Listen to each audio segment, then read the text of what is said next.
I'm Trina Fapson. I'm 16. And I think God made a mistake keeping me alive.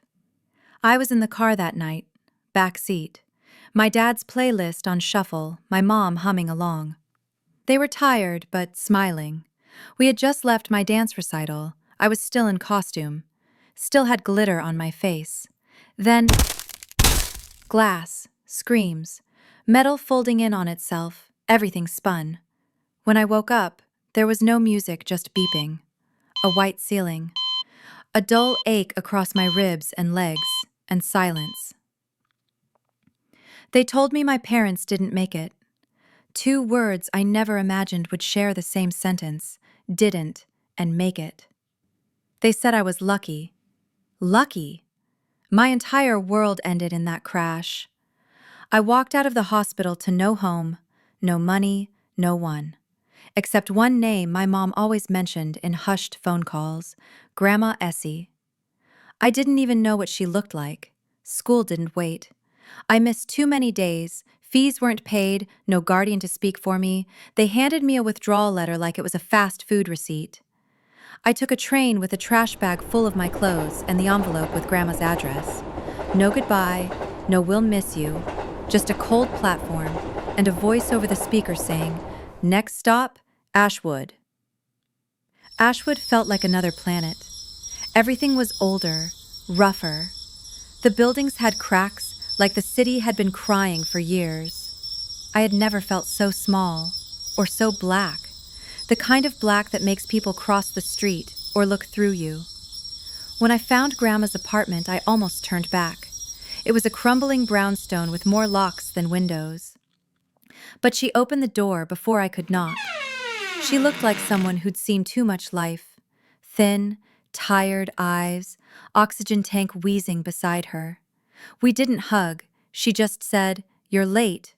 She had cancer, late stage, couldn't move much. I became her nurse, her cook, her errand girl, all in one night. The fridge was nearly empty. Her meds were running out, and I had nothing. One evening, walking back from the pharmacy, where I couldn't afford anything, I got cornered. 3 girls, older, tattoos, braids, thick accents. "You new here?" I didn't answer. They circled me. One shoved my bag. Another called me a lost puppy. Then it changed. A 4th voice cut in. "Back off. She's not yours." That's when I met Roxy. Dark lipstick, combat boots, and an aura that said, "Run if you're smart." She and her crew, they called themselves the Fangs, stepped between me and the girls. Roxy turned to me and said, "You're with us now." I didn't know what that meant, but it came with food, warm socks, even cash. For the first time in weeks, Grandma had her pills. I cooked, we laughed. I felt useful. But nothing is free. 4 days later, Roxy called me out. "You've been eaten off our plate. You want to stay? You bleed with us." I didn't even flinch. They dragged me to a back alley. The others formed a circle. No questions, just fists. It wasn't to hurt me. It was to test me. I got up every time, bloody lip, shaking legs, but I stood. After it was done, they handed me a black bandana. Roxy tied it on my wrist herself. "Now you're Fang." I wore that bandana like armor. We laughed, ate, even danced. They gave me a nickname, Spark. But I should have known. Real love doesn't come with price tags. A week after the beating, Roxy pulled me aside again. "Time to show you're really in." I said yes before I even heard what it was. The corner store on 8th. Just scare the guy, grab the register. We'll be watching. I wanted to say no, but Grandma needed meds again. The money was almost gone. I couldn't go back to being powerless. I took the knife, put on a hoodie, walked into the store like a storm. It went sideways immediately. The old man behind the counter wasn't scared. He was ready. Pulled a shotgun like it was instinct. I froze. He fired. I don't remember hitting the floor, but I remember crawling. Blood trailing behind me. I made it outside. The car that was supposed to be waiting, gone.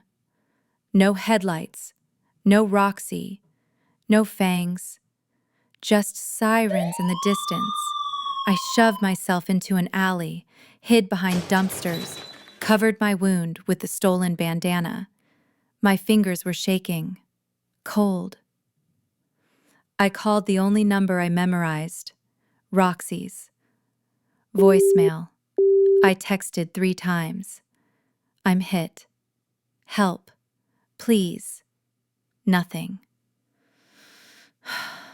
I stayed there till dawn, then limped my way back across the city. Step by step, back to Grandma's. Back to the last piece of love I had left. I opened the door. She wasn't in her chair. The TV was on static. Her oxygen tank was empty. I walked into the bedroom. And there she was. Still, quiet, gone. So now I'm here. 16. Alone. Bleeding from more places than my body. And I need to ask you something. If you were me, what would you do next?